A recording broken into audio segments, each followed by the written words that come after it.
Hello, hello. We're on week 2. This is 1 Nephi 8 through 10. And we're going to talk a little bit about 11, but we'll get to the majority of that next week. Today we're going to start in standing, and we're going to stand with our feet grounded, toes together, heels slightly apart, a good neutral spine. We're not curving our back or letting our tailbone extend outward. We're bringing that in, tucking that in, engaging the core, bringing the hips in, hands at heart center, nice neutral spine. And breathing here. Welcome to your breath. Welcome to a brand new week. Inhale and exhale. In fact, do that with me. Inhale and exhale vocally. Just let it all out. Inhale, exhale, inhale, and exhale. Sometimes we feel weird breathing out loud. It's really, really good for you. Sometimes it is a little bit out of our norm, right? And that's okay. We will start out of our norm today. So keep breathing. Keep inhaling and exhaling.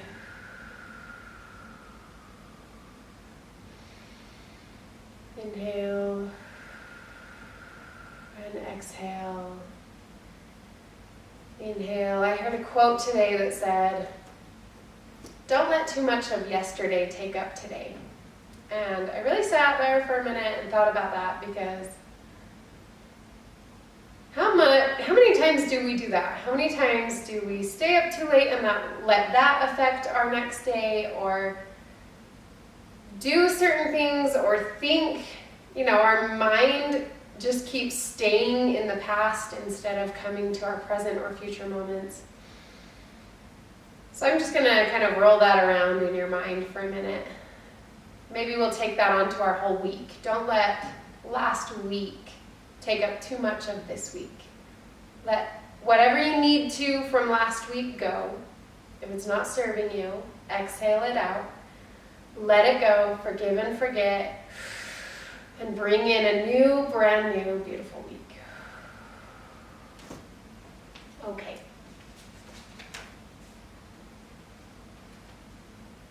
1 Nephi 8. They are still in the wilderness, and they're still just kind of waiting from God, to hear from God. When in chapter 8, it talks about that. So one thing I really like about dreams, actually, I really like dreams. They intrigue me. I'm always kind of interested, and I always love to try to figure out where they came from, where dreams came from. And I'll Google, what does this dream mean, or what does this symbol in my dream mean? It's really fun for me, and I enjoy it. So, and whenever Daniel, my husband, tells me about a dream, I will try to connect it to something that happened in our life, or a TV show he's been watching, and I just like to see that connection and kind of how the brain works that way. And the connections are really fun. Usually you can totally figure it out. So one thing I really like about this chapter, especially at the beginning, it talks about Lehi's dream. Okay, so we're going to go into the vision and dream of Lehi, and as we do that at the beginning, it says kind of where that dream came from, which is cool.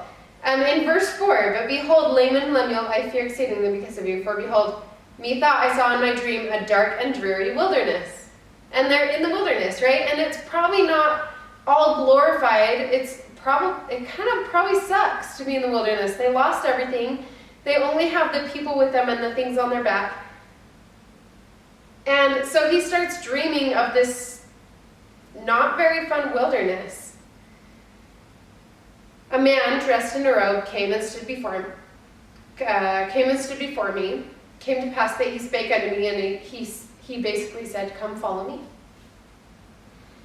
As it came to pass, I followed him. We're in verse 7, if you want to follow along. I was in a dark and dreary waste. So before we go on right there, I just wanted to stop and say, how many times have we been in a dark and dreary place or felt like we are in our own kind of not so glorious wilderness, where life kind of sucks or is bringing us down a little bit? When have you been there? So think about that for a minute. When have you been? Maybe we'll breathe that in as well. Inhale here. When have you been in your life? Maybe it's now, maybe it's in the past. When have you been kind of in a dark and dreary place? Verse 9, and it came to pass, I prayed unto the Lord. The very first thing after he was in this dark and dreary place, the very first thing he did was pray. How many times do we do that? Did you do that? Do we do that when we're in our dark and dreary wilderness? Do we sit down and pray? The very first thing we do we pray? Verse 10, and it came to pass, I beheld a tree, whose fruit was desirable to make one happy. So, we're going to have some fun with this chapter. There's a lot of symbolism in it, which we'll dive deeper into in the future, like next week in those chapters, on what these things mean deeper, but we're going to introduce them into our life. So tree, we're going to come into tree pose. We did that last week. Bring your right leg up to the inner left thigh. We do not want it on that knee joint. You can bring it down here or up here. Balance here. Engage your core. Your hips are up and lifted. Your pelvic floor is up and lifted. Your core is engaged. A nice neutral spine. Tree pose. Inhale here. And exhale. One more breath. Inhale. And exhale. Bring that foot back down. Other leg. Bring the left leg to that inner right thigh or calf. And inhale here for a couple breaths. So he sees a tree, and it's beautiful and glorious and big.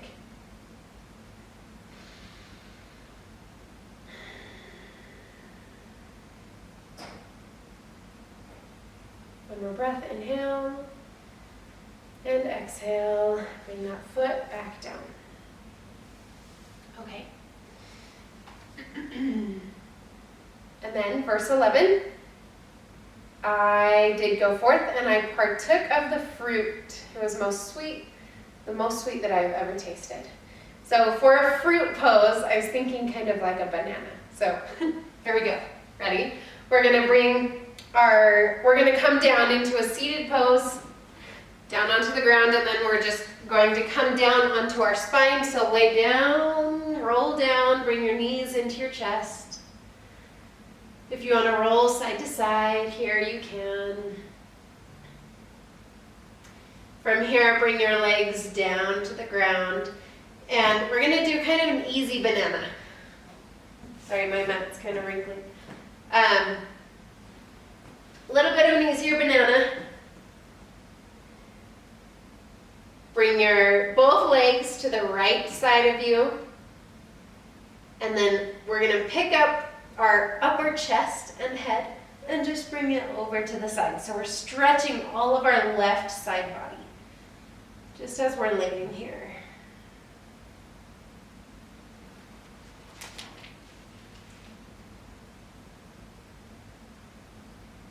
Yea, I beheld the fruit thereof was white, to exceed all the whiteness that I had ever seen.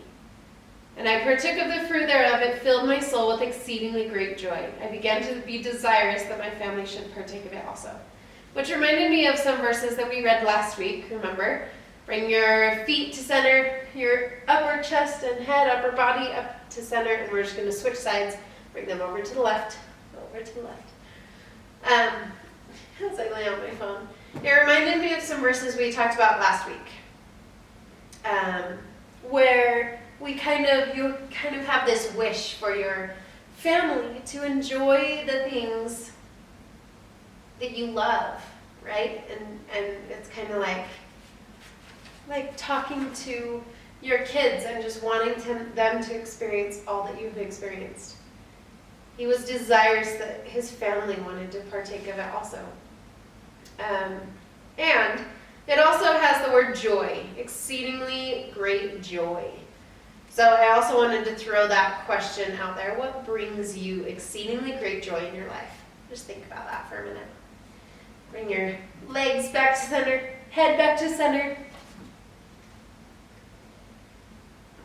Okay, verse 13. As I cast my eyes round about, I might discover my family. So he saw his family in his dream. And I beheld a river of water. There is a river pose. So bring your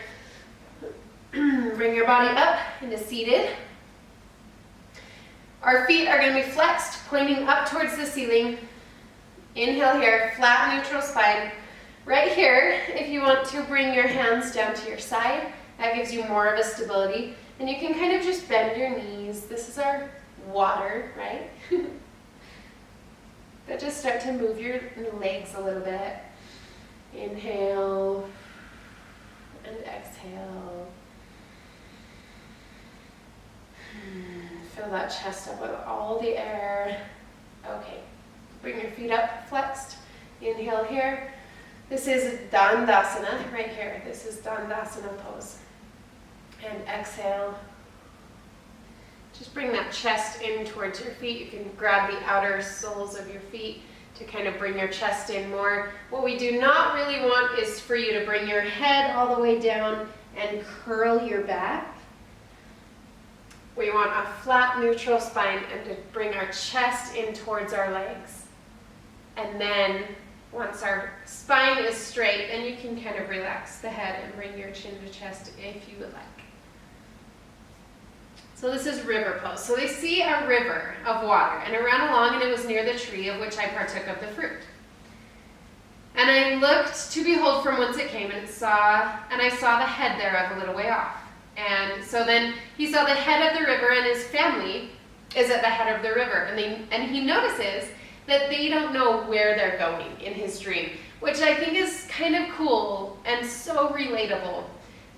It also, we talked about human moments last week from these people in the Book of Mormon, and it just shows that they're a little bit more human, which I thought this was another kind of human moment. His family didn't know where they're going in their dream, and they're in the wilderness. Lehi's guiding them. Nephi's faithful, but everyone else is just following along to where they're taking them, and they don't know where they're going. So I love that that just relates so much to the situation that they're in as well. Okay, bring your knees into your chest and hug them here.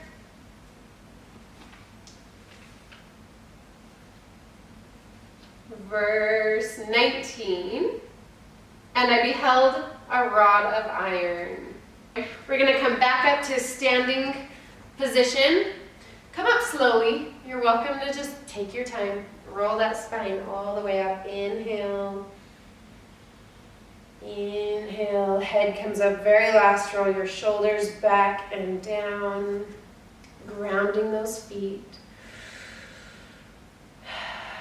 Inhale here. And bring your hands out. Mountain pose.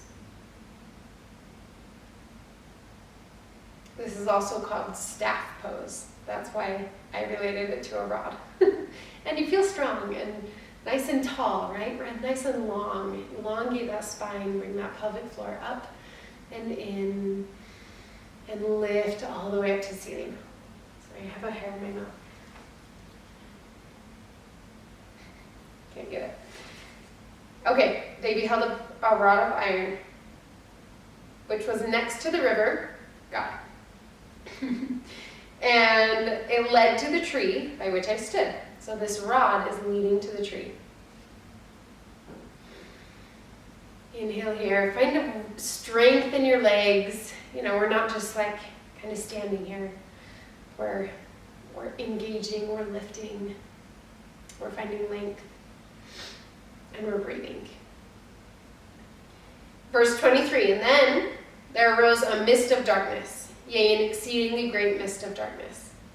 So with this, we're going to come back into seated pose. So just come slowly back down to the ground. We're just going to come right here, kind of where we were before. Bring your knees into your chest and hug them. This time, curl your back.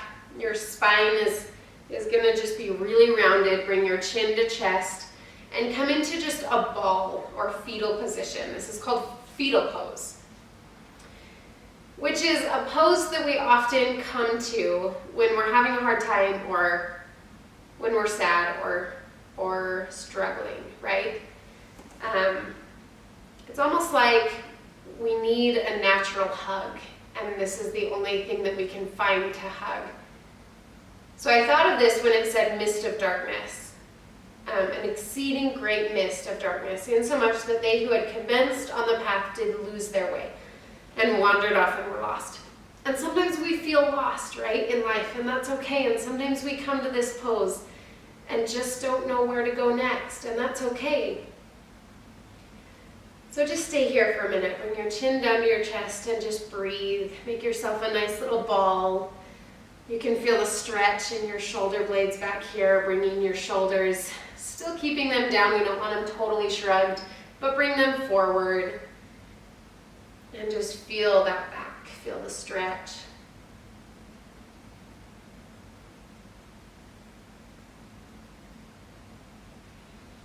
And just give yourself a good hug.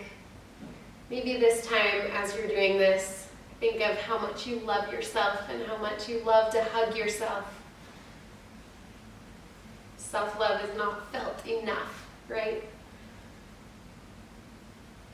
So just love on yourself for a minute. You are enough.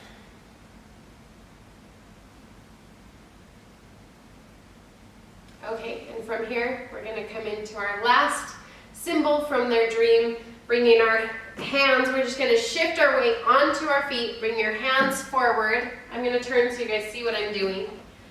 Hands forward. We're just going to come up into downward dog, lifting our hips high into the sky, engaging that core, bringing the feet back, hip width distance apart, and breathe here.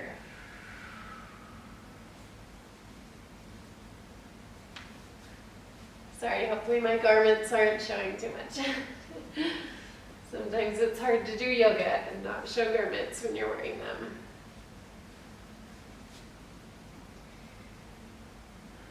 So come into downward dog, kind of like a building, right? Okay, stay here for a minute and breathe here. Just feel. You can bend both of your knees. Just start to move a little bit. So they see on the other side of the river a great and spacious building, and it stood as if it were in the air high above the earth. So it's not even really grounded. It's just floating. And the great and spacious building have people in it. You can stay in downward dog. You're welcome to come down if you'd like. You can come into child's pose, which is this if you'd like. Arms stretched out, forehead on the ground. Or you can keep staying in downward dog. And the people in the great and spacious building are laughing and pointing and mocking the people on the rod. So, if you are in downward dog, come back down into child's pose. If you're in child's pose, come down deeper into child's pose. Your knees are a little bit wider than your hips. Your hips are sitting on your heels. We're going to come down, forehead on the ground, arms outstretched, fingers wide. Just sink deeper into that pose. Inhale and exhale. Just feel that stretch for a minute. This is where we're going to end today. Tomorrow I will do part 2 of chapter 8, and we'll talk a little bit more about his dream. So as you breathe here, we talked about the tree, the fruit, the river, the rod of iron, the mist of darkness, and the great and spacious building. And as you kind of think about these today, maybe think about how they can relate to your day today as you go about the day. Where are you seeing these little symbolisms of this dream in our day-to-day life? Inhale and exhale.